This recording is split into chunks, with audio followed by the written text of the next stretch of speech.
The empire that never knew fear. The Galactic Empire had forgotten what fear felt like. Fear was a primitive response, cataloged long ago alongside extinct instincts like panic migration and survival breeding. For 10,000 cycles, the Empire had expanded, absorbed, pacified, and erased opposition with mechanical efficiency. Civilizations rose only by permission. Wars ended before they truly began. The stars themselves seemed to bend around imperial will. So when the alert chimed inside the imperial strategic conclave, it was met not with alarm, but irritation. High strategist Volthren did not look up from the hollow table at first. The chamber was vast, circular, and designed to remind everyone present that the Empire was eternal. Species of every form occupied tiered seating. Scaled admirals, crystalline analysts, gas-borne overseers contained within shimmering fields. At the center floated a star map of imperial space, calm and blue. "Identify the interruption," Volthren said at last, voice smooth with practiced authority. A junior sensor officer rose, crest feathers flickering with unease. "Unscheduled spatial event detected in the Karen system, Supreme Strategist." Mild annoyance rippled through the chamber. "Karen," one admiral scoffed. "That system is sealed. No gates, no trade routes." "Correct," the officer replied. "That is why the event is unusual." With a gesture, Volthren authorized display. The star map shifted, zooming inward until Karen's pale yellow star filled the projection. A single red marker blinked into existence, motionless, impossibly close to the system's inner defense ring. Silence followed. Then laughter. "A smuggler," someone suggested. "A malfunctioning probe," said another. Volthren folded his upper limbs. "Mass reading." The officer hesitated. "Inconsistent, sir. Fluctuating within a narrow range. Approximately 1.3 million tons. Then less, then more." That earned a few puzzled glances, but no concern. "Species identification?" Volthren asked. The officer swallowed. Automated classification returned a result. "Proceed." "Human." The chamber erupted. Laughter, sharp and dismissive, echoed against the vaulted ceiling. Even Volthren allowed a faint smile. "Humans." The Empire's files on them were thin and unimpressive. Loud mammals from a violent deathworld, stubbornly persistent, but technologically mediocre. Not extinct, not conquered, simply irrelevant. "Humans don't possess independent deep space insertion capability," an admiral said. "Their vessels require gates or detectable warp signatures," which were not detected, the officer said quietly. Volthren's smile faded. "Explain." The object appeared inside the system without spatial distortion, energy spike, or gate activation. It simply arrived. That earned the first true silence. Volthren gestured again. The image sharpened, resolving into the silhouette of a vessel. It was angular, asymmetrical, and disturbingly plain. No ceremonial spires, no glowing insignia. Its hull was dark, matte, scarred, as if it had never cared to look impressive. "This is not a civilian craft," the officer continued. "Power output suggests military-grade systems. Heavy containment fields, redundant reactors. A human warship?" someone muttered. Volthren straightened. "Impossible." The officer's voice dropped. "Long-range scans are failing, sir." "Failing how?" "They do not reflect. They do not penetrate. They are absorbed." A low murmur spread across the chamber now, unease replacing amusement. Volthren stared at the projection. The ship did not move. It did not maneuver to evade detection or prepare an attack. It sat in imperial space like an unanswered question. "Any weapons signatures?" Volthren asked. "No active targeting. No charging sequences. Communications?" "We broadcast standard imperial challenge codes." There was no response. That was odd. Even rebels responded, if only to beg or threaten. Volthren felt something unfamiliar coil in his thoracic cavity. Not fear, certainly not fear, but irritation sharpened by uncertainty. "Dispatch a probe," he ordered. "Close-range scan." Moments later, a drone streaked toward the object. The chamber watched as it crossed the final distance. Then the probe vanished. No explosion, no debris, simply gone. The chamber went very still. "Clarify," Volthrin said slowly. The officer's crest lay flat against their skull. The probe ceased to exist at precisely 1,000 kilometers from the object. No energy release. No spatial anomaly.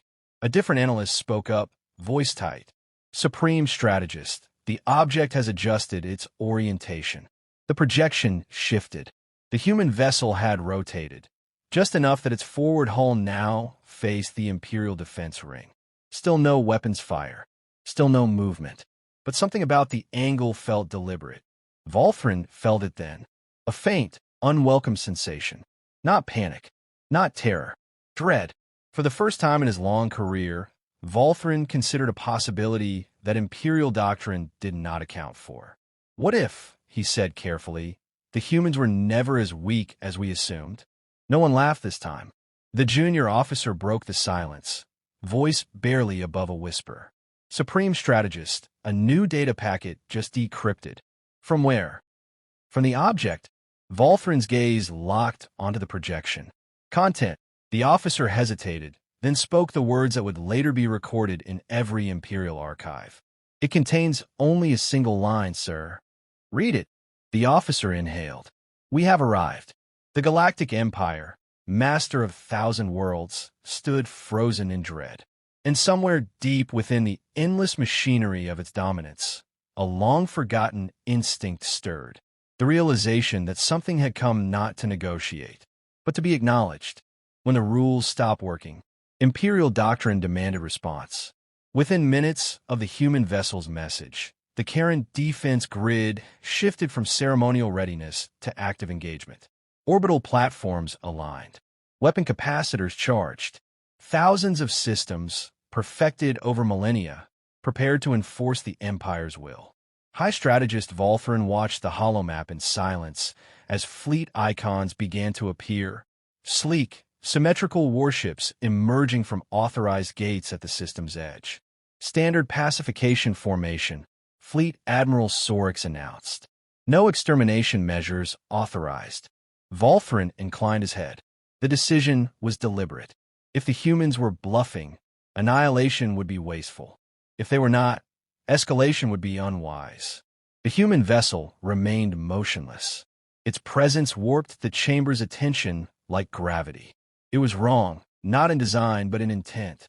Imperial ships radiated hierarchy and threat, their silhouettes carefully engineered to inspire obedience. The human warship did not care to be seen as powerful. That disturbed Volthrin more than any display of force. "Final warning broadcast," Sorix said. "Transmit." A formal challenge echoed across the void, translated into dozens of known human dialects. The Empire's authority was declared. Compliance was offered. Consequences were explained in exhaustive detail. There was no reply. The fleet completed its encirclement. Hundreds of ships, weapons trained, firing solutions locked. "Fire," Volthrin ordered. The first salvo lit the system like a newborn star.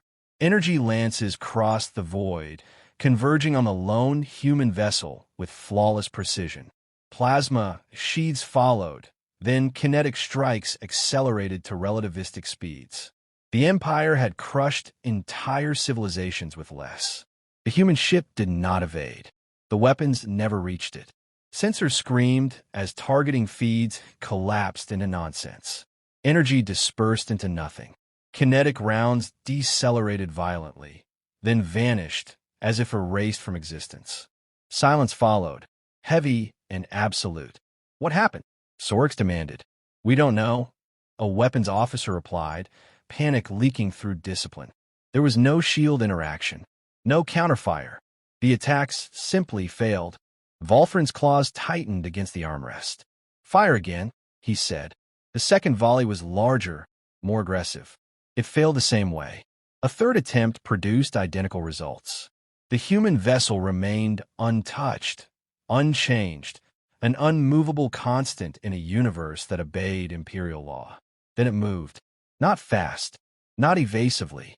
It rotated, adjusted position by a fraction, and emitted a single pulse, brief, precise, and nearly invisible. 3 Imperial cruisers went dark. Their icons flickered, then stabilized, intact, drifting, powerless. No explosions, an analyst said in disbelief. Life signs remain stable. Their reactors are gone. Gone, Sorix repeated. Not destroyed, the analyst clarified. Removed. The chamber erupted in overlapping voices. Disbelief gave way to fear as reports poured in. Entire systems aboard the disabled ships had ceased to exist, cut out with surgical precision, leaving no radiation, no residue. Volfrin raised a limb. Silence returned. This is a warning, he said slowly. Not an attack. As if in answer, the human vessel broadcast again. The feed bypassed translation protocols and displayed raw visual data, footage from Imperial archives. Cities burning under orbital bombardment. Refugee convoys annihilated for efficiency.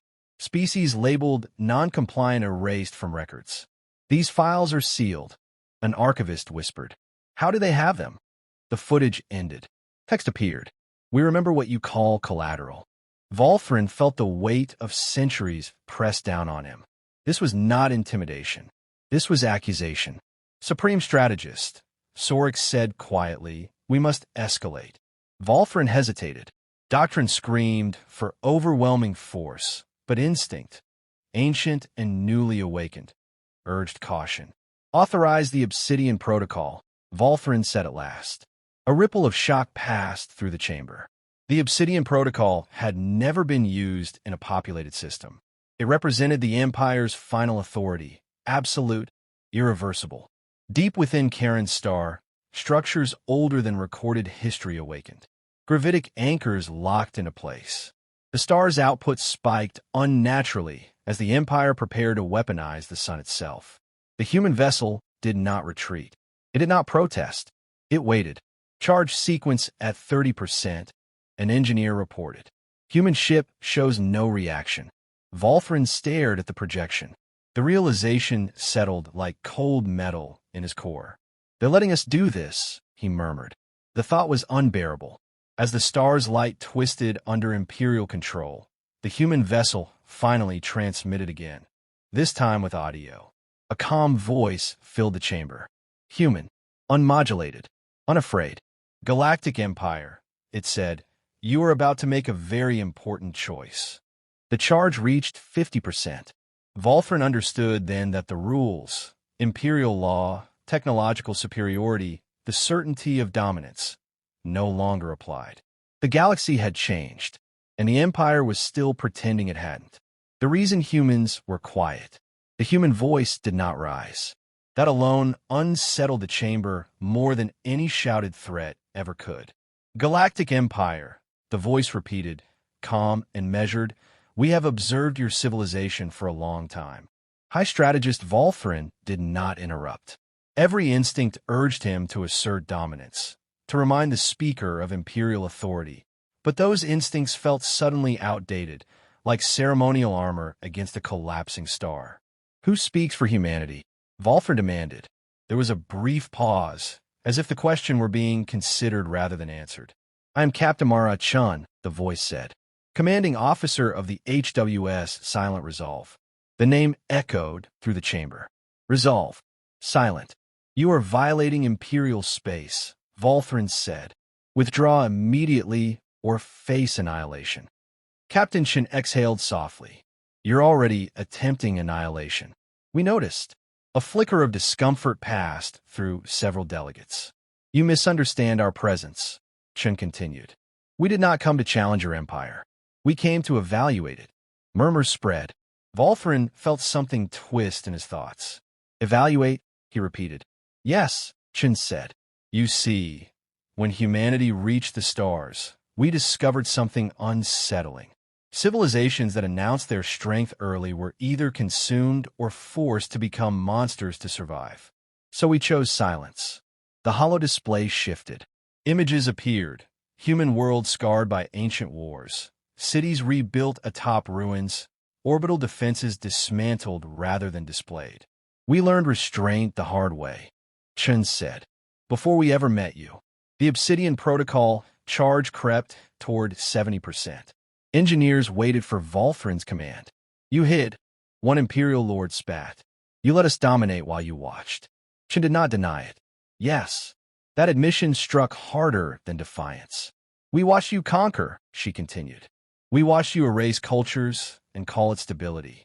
We watched you decide which lives were economically viable. Volthrin leaned forward. Then why reveal yourselves now? Another pause. This one felt heavy. Because you reach a scale where your actions affect everyone, Chen said, including us. The projection zoomed in on the human warship. Data overlays appeared. Classified imperial readings now fully exposed. This vessel, Chen said, is not a battleship. A ripple of confusion passed through the chamber. It is a graveyard-class strategic deterrent, designed to exist where wars end, not where they begin. Volthrin's breath caught. Deterrent. Yes, Chen replied. Its purpose is not victory. Its purpose is memory. The ship's hull glowed faintly as systems came online. Not weapons, but something deeper. Space around it warped, not violently, but decisively. You are observing a fraction of its capacity, Chen continued. We deliberately arrived with minimal armament. Several delegates recoiled. Minimal, Sorix whispered. The fact that your fleet still exists, Chen said, should be considered mercy. The Obsidian Protocol reached 90%. Volthrin raised a limb. Cease the charge, he ordered. The engineers hesitated, then obeyed. A collective exhale swept the chamber. You claim moral authority, Volthrin said, voice tight. Yet you threaten us with annihilation. Chen's tone hardened. Not angry, but absolute. No, we are explaining consequences. There is a difference. The human ship emitted a pulse, not outward but inward. The star's tortured energies stabilized instantly. Gravitic anchors lost cohesion and fell inert, drifting like broken relics. Gasps filled the chamber. You were about to weaponize a star, Chen said. We removed the option. Volthrin felt cold spread through his limbs. You interfered with stellar mass, he said. Yes, Chen replied simply. The chamber fell silent. Why not destroy us? Volthrin asked at last. The answer came without hesitation. Because destruction is easy, Chen said, and you've already proven you're very good at it. The hollow shifted again, this time to projections of future outcomes. Imperial expansion paths ended in fragmentation, rebellion, extinction-level wars. You are at an inflection point, Chen said. Continue as you are, and the galaxy burns. Adjust and it survives. Volthrin stared at the branching possibilities. For the first time, Imperial destiny was not certain. You expect us to trust you? He asked. No, Chen said. We expect you to behave. The human ship adjusted position slightly, just enough to remind them it could move. We did not announce ourselves sooner because we hoped you would grow past this phase on your own, Chen continued. You didn't. The final words settled like a verdict. We are not here to conquer you, Captain Chen said. We are here to decide whether you deserve to continue. The transmission ended. The human warship remained, and the Galactic Empire understood with terrifying clarity that was no longer the highest authority in stars. Somewhere beyond fear, beyond dread, a deeper realization took hold. Humanity had never been quiet because it was weak. It had been quiet because it was waiting. The day the galaxy recalculated humanity, no formal surrender was declared. The Galactic Empire had never designed a protocol for that. Instead, something far more unsettling occurred. The Empire hesitated. Orders stalled mid-transmission. Fleets held position without instruction. Across 1,000 systems, commanders waited for guidance that did not come. High strategist Volthrin remained seated long after the human transmission ended. The projection still displayed branching futures, paths of survival and extinction, quietly indifferent to imperial pride. Open all channels, he said at last. The chamber stiffened. Empire-wide. Admiral Sorix asked. Yes. The command echoed through relay after relay until it reached every listening post, every war council, every occupied world. "This is High Strategist Voltharin," he began, voice steady despite the weight behind it. "All forces are to stand down. Cease hostile actions immediately." There was no protest, only relief. In the Karen system, the Imperial fleet powered down its weapons one formation at a time. The human warship did not react. It did not reposition to capitalize on weakness. It simply observed. Captain Mara Chun reopened the channel. "Acknowledged," she said. Nothing more. That, more than anything, shattered what remained of Imperial certainty. Voltharin turned to the gathered delegates. Many avoided his gaze. Others stared at the human vessel with expressions that bordered on reverence. "We have been judged," Voltharin said quietly, "and found improvable." No one objected. Across the galaxy, the consequences rippled outward. Client species, those long crushed beneath Imperial administration, noticed the shift first. Patrols withdrew. Tribute demands ceased. Overseers suddenly spoke in negotiation rather than command. Rumors spread faster than official statements. One human ship, an empire halted, a star disarmed. Imperial historians scrambled to document the event, but language failed them. No war had been fought, no territory claimed, no ruler overthrown.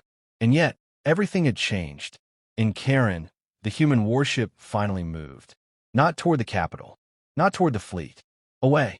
Before it departed, a final transmission reached the conclave. This one addressed not just to Voltharin, but to the Empire as a whole. "You will dismantle the Obsidian Protocol," Chen said. "All variants, all redundancies." Voltharin swallowed. "And if we refuse, then we return," Chen replied, "with more than one ship." The implication was devastating. "You will release all non-combatant detainees," Chen continued. "You will end forced assimilation programs. You will permit independent governance for all client species within one standard cycle. These demands will fracture the Empire," one lord protested. Chen's response was immediate. "Then it deserves to fracture." Silence followed. Voltharin closed his eyes briefly. When he opened them, something fundamental had shifted within him. "It will be done," he said. The human warship angled away from the star. Space folded, not violently, not dramatically, but with quiet certainty, and the vessel vanished. No shockwave followed, no lingering signature, only absence. For several long moments, no one spoke. Then an archivist asked the question that would echo for generations. "What do we call this event?" Voltharin considered the stars beyond the viewport. "Unchanged, uncaring, eternal." "We will not call it a defeat," he said. "That would be dishonest." "Nor a first contact," another suggested weakly. Voltharin exhaled. "Call it recalibration." The word spread. Across academic halls and political chambers, the phrase took hold. The galactic recalibration. In the cycles that followed, the Empire weakened, but the galaxy strengthened. Freed worlds flourished. Trade replaced tribute. Former enemies negotiated rather than exterminated. It was not peace, but it was something closer than the galaxy had ever known. And humanity? Human ships were still rare. When they appeared, they did not posture or dominate. They observed. They mediated. They intervened only when lines were crossed. Legends formed quickly. Children of 100 species learned a new constant of the universe. That humans came from a death world, not because it made them cruel, but because it taught them restraint. In the final entry of the Imperial Record on Humanity, Voltharin himself authored the closing line. "We believe power was the ability to rule without challenge. We were wrong. Power is the ability to end a war without fighting it." Far beyond Imperial space, aboard the HWS Silent Resolve, Captain Mara Chun watched Karen fade into distant light. "Course set," her navigator said. Chun nodded. "Log the encounter." The navigator hesitated. "Under what classification, Captain?" Chun allowed herself a small, tired smile. "Prevented catastrophe," she said. The ship slipped back into the dark, silent, watchful, and very much awake. Because the galaxy had learned something vital that day. It only took one human warship to make an empire stand still. And that meant there were others.